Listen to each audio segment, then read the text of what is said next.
산골의 아침, 오늘 말씀은 요한계시록 8장 1절에서 5절 말씀입니다. 일곱째 인을 떼실 때에 하늘이 반시간쯤 고요하더니 내가 보매 하나님 앞에 일곱 천사가 서 있어 일곱 나팔을 받았더라. 또 다른 천사가 와서 제단 곁에 서서 금 향로를 가지고 많은 향을 받았으니 이는 모든 성도의 기도와 합하여 보좌 앞 금 제단에 드리고자 함이라. 향연이 성도의 기도와 함께 천사의 손으로부터 하나님 앞으로 올라가는지라. 천사가 향로를 가지고 제단에 불을 담아다가 땅에 쏟음에 우레와 음성과 번개와 지진이 나더라. 아멘. 자, 이제 마지막 인이 드디어 떼어지는 그런 시간입니다. 주님께서 마지막 인을 뗐습니다. 그런데 이 마지막 인의 의미가 무엇인가 하는 것이 나오는데 그것이 바로 성도의 기도다 하는 것을 보여줍니다. 우리가 기도할 때에 이 하늘에서 무슨 일이 일어나는지 사실 그렇게 알기가 쉽지 않습니다. 다니엘서를 보면 기도의 응답이 오고 있는 동안에 하늘에 전쟁이 있었던 것도 보여주고 있는데, 그러나 직접적으로 하나님 앞에서 무슨 일이 일어나고 있는가 하는 것을 보여주는 대목이 바로 이 대목입니다. 그래서 기도하는 사람들에게 이 장면, 이 본문은 굉장히 중요한 그런 대목이 됩니다. 내 기도가 하늘에서 어떤 식으로 다루어지고 있을까? 그리고 기도가 하나님 앞에 어떤 의미를 갖는 것일까? 그리고 기도의 응답은 어떤 식으로 오는 것일까? 이런 것을 여기서 보여주고 있기 때문입니다. 자, 보시면 하늘이 반시간쯤 고요했다 했습니다. 처음에 말씀드린 것처럼 하늘은 결코 조용한 곳이 아니었습니다. 사도 요한이 도착했을 때 많은 물소리, 마치 나이아가라 폭포 앞에 서 있는 사람처럼 콸콸콸콸 엄청난 그 굉음 때문에 서로 얘기하는 소리조차 듣기 어려울 정도로 그런 큰 소리들이 울리는 곳, 천만 천사의 찬송이 울리고 24장로들의 찬양, 내생물의 찬양, 모든 피조물들의 찬양, 이런 소리들이 엄청나게 울려 퍼지는 곳이 천국이었습니다. 그렇기 때문에 조용했다 하는 것은 굉장히 중요한 순간인 거죠. 영화의 한 장면을 한번 생각해 보십시오. 글래디에이터 같은 영화, 관중들이 막 시끌시끌시끌합니다. 근데 갑자기 조용해지는 순간이 오죠. 언제 그렇습니까? 왕이 등장할 때, 왕이 한마디 딱 하려고 할 때 모든 사람은 조용해집니다. 자, 천국에서의 분위기가 기도를 어떻게 취급하고 있느냐 하는 것을 보여주는 대목이, 그런 장면을 한번 생각해 보시면 어느 정도 매치가 되지 않겠나 싶습니다. 그만큼 기도에 집중하는 것이고 조용하게 그 기도에 집중해서 듣고자 하는 그런 모습을 보여주고 있는 것이죠. 성도가 기도할 때 천국이 심장이 멎듯이 조용하게 지금 집중해서 듣고 있다 하는 것을 보여주고 있는 것입니다. 그만큼 기도는 소중하고 중요하게 취급되고 있다 하는 것을 볼 수 있겠습니다. 그리고 또 하나 생각할 것은 침묵한다는 것이 그냥 짧은 시간의 침묵이 아니라 제법 긴 시간입니다. 이 반시간이라고 하면 오늘날의 시간으로 하면 거의 2시간 정도 되는 그런 시간 동안 아무 소리가 안 난 것이죠. 그 시간은 굉장히 답답하게 여겨질 수도 있고 뭔가 많은 의문들, 질문들이 떠오르는 그런 시간입니다.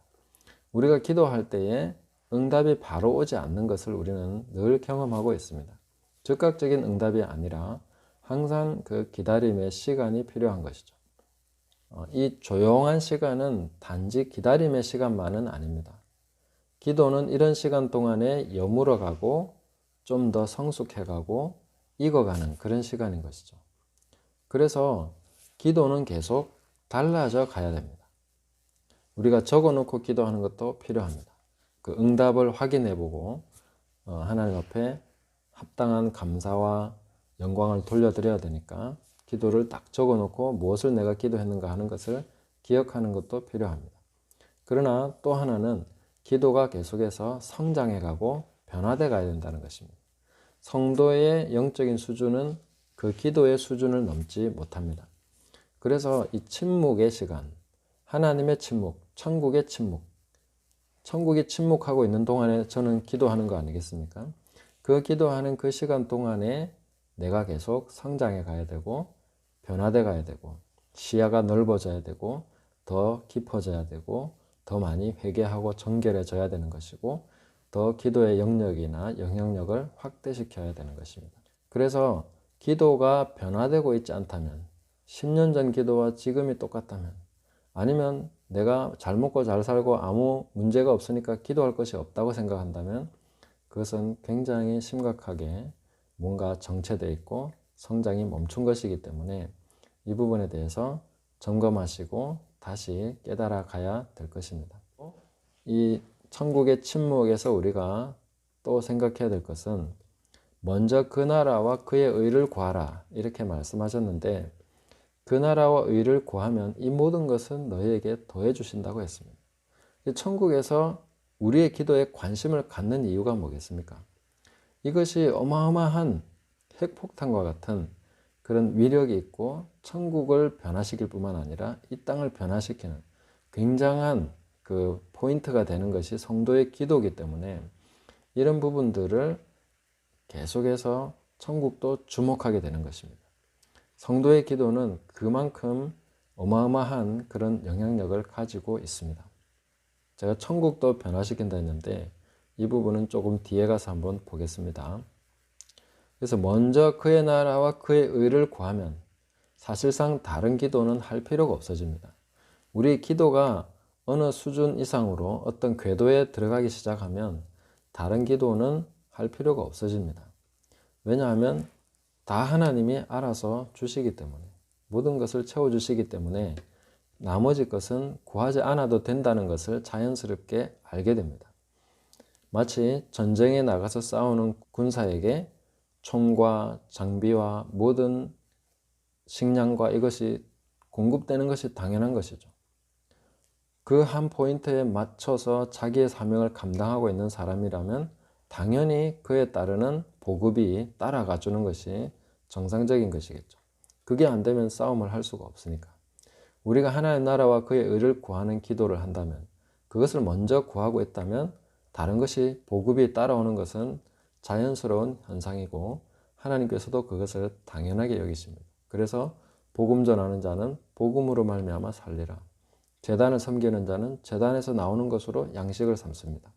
또 곡식 떠는 소의 입에 망을 씌우지 말라 하시면서 곡식을 떨다가 소는 그 자기가 떠는 곡식을 먹게 하신 것입니다. 이런 것이 하나님의 법칙이기 때문에 우리가 하나님의 나라와 의를 구하면서 기도한다면 그분이 그 천국이 관심을 가지고 있는 그 부분에 기도해야 되겠죠. 천국이 다 관심을 가지고 우리의 기도를 보고 있고 듣고 있는데 너무 그냥 시시한 것만 계속 구하고 있다면 좀 쑥스럽겠죠. 부끄럽지 않겠습니까? 우리 기도를 하나님 앞에 천국의 천사들과 24 장로들과 그런 의인들의 영들이 있는 거기에 펼쳐놓기에 너무 수준 낮은 기도 혹은 너무 부끄럽고 쑥스러운 기도 하지 않아도 괜찮은 별 필요하지 않은 기도를 계속하고 있다면 우리는 좀 기도에 대해서 배울 필요가 있습니다. 제자들이 예수님께 나와서 기도를 가르쳐 주십시오 라고 요청했던 것처럼 우리도 성령님께 기도를 가르쳐 주십시오. 우리가 무엇을 기도해야 되는지 가르쳐 주십시오. 이것이 우리의 연약함이라는 것을 깨달아야 되는 것이죠. 사실 사람들은 기도는 그냥 하면 된다고 생각합니다. 필요한 거 구하면 된다고 생각합니다. 그러나 기도, 무엇을 구해야 될지 모르는 것이 우리의 연약함이라는 것을 인정해야 됩니다.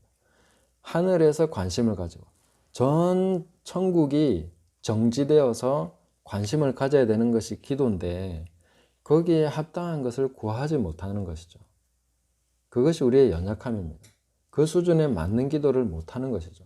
그 천국의 기대에 부합하는 기도를 하지 못하는 것이죠. 하나님의 기대에 부합하는 기도가 올라가지 않는 것이죠. 그런 것이 우리의 연약함입니다. 그래서 성령께서 이와 같이 우리의 연약함을 도와주신다. 우리가 마땅히 구할 바를 알지 못하나 성령이 말할 수 없는 탄식으로 우리를 위해서 친히 간구하시면서 기도를 가르쳐 주시는 것이죠. 그래서 마땅히 구할 것을 알지 못하는 것이 우리의 최대의 약점입니다. 이 최대의 약점을 깨달아야 됩니다.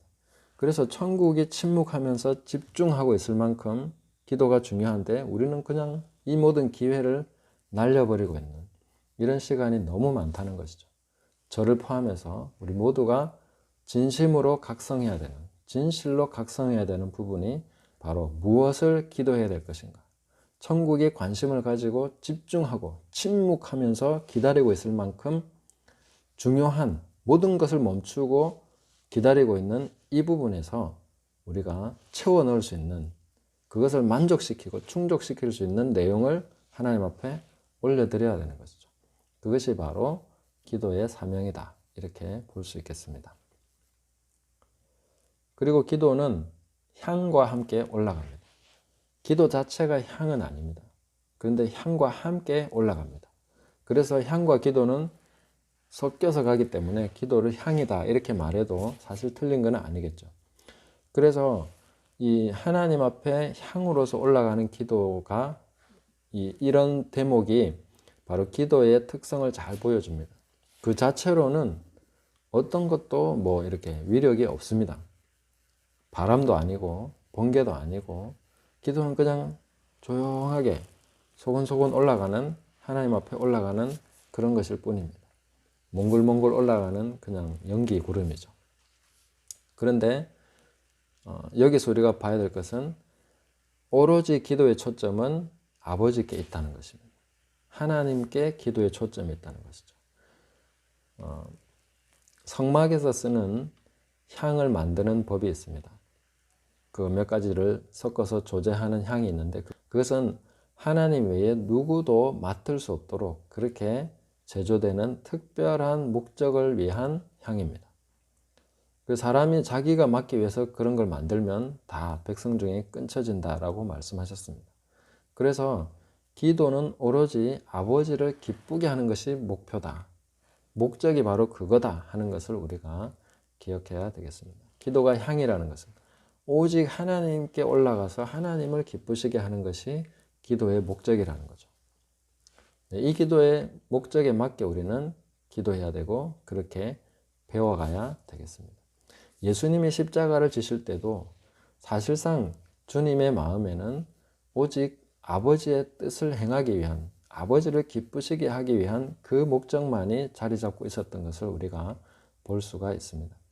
그 목적으로 십자가를 지고 가시는 것이죠. 우리가 기도할 때도 역시 그렇습니다. 사람에게 보이기 위한 것, 사람을 기쁘게 하기 위한 그런 초점은 전혀 없습니다. 오직 아버지를 기쁘게 하기 위해서 우리는 기도하는 것이죠. 기도의 포인트가 바로 그것이다 하는 것을 반드시 기억하고 이 부분에서 굉장히 많이 우리가 깨달아 가야 될 것입니다. 마지막으로 기도의 응답은 4가지로 나옵니다. 우레와 음성과 번개와 지진이다. 이렇게 되어 있죠.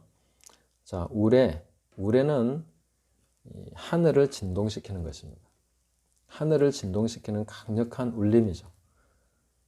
기도의 효력은 사실 굉장히 강력하기 때문에 이 천국이 관심을 가지고 있다고 그랬죠. 그런데 그것은 어느 정도냐면은 하나님의 계획을 수정할 수 있을 정도입니다. 우리의 기도를 통해서 하나님께서는 계획을 수정하실 수 있습니다. 역사를 바꾸십니다. 그래서 죽일 사람을 안 죽이기도 하시고 망하게 할 나라를 다시 지속시키기도 하시고 기도는 그런 위력을 가지고 있습니다. 모세가 그런 기도를 드렸고 많은 하나님의 사람들이 나라를 놓고 또 도시를 놓고 하나님과 담판을 벌였고 그런 부분에서 응답을 받고 또 변화를 이끌어냈던 것을 볼 수가 있습니다. 제가 계시록을 하면서 계속 보충 이런 식으로 하는데 이게 흐름을 끊지 않기 위해서 보충해서 그냥 간단하게 얘기하고 다음에 이 부분을 특별히 보충해서 얘기하고 이렇게 하는데 오늘 내용에서도 보충할 내용들이 꽤 있습니다만은 간단하게 얘기하고 넘어갑니다. 더 많이 묵상하시고 깨달으시면 좋겠습니다. 그래서 우리가 기도하면 운명, 사람들이 운명이라고 하는 것도 바꿀 수 있습니다. 이 나라 바꿀 수 있습니다. 이 하늘을 바꾸기 때문에 뭔가 정해진 것 같아도 하나님은 기도를 통해서 모든 계획을 다 수정하실 의향이 있습니다. 우리는 그 정도 수준으로 부름받은 사람들입니다. 우주의 운명을 놓고 지구의 운명을 놓고 하나님과 의논할 수 있는 대상이 됐다는 거죠. 그게 바로 우레, 기도는 우레로서 그렇게 역사한다. 그 다음에 음성은 우리에게 들려지는 깨달음, 뭐 가르침, 또 혹은 지혜 이런 부분입니다. 또 계시를 통해서 다양한 것들을 또 하나님께서 알게 해주시는 이런 내용들을 포함하고 있겠습니다. 일단 번개는 강력한 파워죠. 깨뜨리고 공격하고 녹여버리는 이런 것이 바로 번개입니다. 그래서 질병이나 대적들, 원수들을 물리치는 강력한 힘이 바로 기도를 통해서 나온다는 것이죠. 그 다음 지진은 땅의 지형을 바꿔놓는 것입니다. 낮은 것을 높이기도 하고 높은 것을 낮추기도 하고 옮기기도 하고 이런 자리 이동을 하게 하는 이런 것이 바로 지진이죠. 그래서 기도를 통해서 땅의 지형을 바꿔놓기도 합니다. 그래서 우리나라도 통일이나 뭐 이런 내용들을 뭘 통해서 하겠습니까? 성도의 기도를 통해서 땅의 지형, 대한민국의 지형이 바뀌는 일들이 일어날 것이고 그 국제적인 관계, 질서 이런 부분에도 기도는 강력한 영향력으로 지형을 바꿔놓을 수 있다 하는 것이죠. 물론 하늘과 연계해서 그런 응답들을 우리가 계속해서 받으면서 성도의 기도를 통해서 하나님께서 역사해 가실 것이다. 이렇게 볼 수 있는 것입니다. 자, 그래서 우리가 더 많이 기도하면서 기도에 대해서 더 깊이 또 확신을 가지고 하나님 말씀을 따라서 기도를 배워나가야 되겠다 하는 것입니다. 기도의 일정 수준에 오른 사람들은 이 내용이 사실이라는 것을 알 수 있을 것입니다. 기도가 그만큼의 힘이 있다는 것을, 역사한다는 것을 우리가 확실하게 깨닫고 계속해서 기도에서 성장해 가시기를 바랍니다. 제가 계속 궤도에 오른다는 얘기를 썼는데 아무것도 보이지 않고 들리지 않고 일어나지 않는 시간들이 있을 것입니다. 그러나 어느 정도 이제 궤도에 오른다는 것은 하나님께서 그 사람의 기도에 대해서 보증을 해주시고 뭔가 확증을 주시기 시작하시고 움직임을 보여주실 때가 있습니다. 그럴 때가 되면 하나님께서 내 기도를 사용하셔서 뭔가를 하시는구나. 좀 더 기도에서 성장해 가고 깨달아 가면서 이와 같이 땅과 하늘에 강력한 영향을 행사할 수 있는 그런 왕노릇하는 성도가 되어야 되는 것이죠. 그렇게 이 땅을 다스리고 또한 천국에도 영향을 줄 수 있는 성도가 되어야 되는 것이죠. 네. 우리의 기도가 천국에 영향을 주고 있습니다. 이런 것들을 확실히 깨달으시면서 기도의 자리에서 또 우리가 기도하는 것이 얼마나 소중하고 대단한 일인가 하는 것을 더 깊이 깨달아 가시기를 예수님의 이름으로 축복합니다. 감사합니다.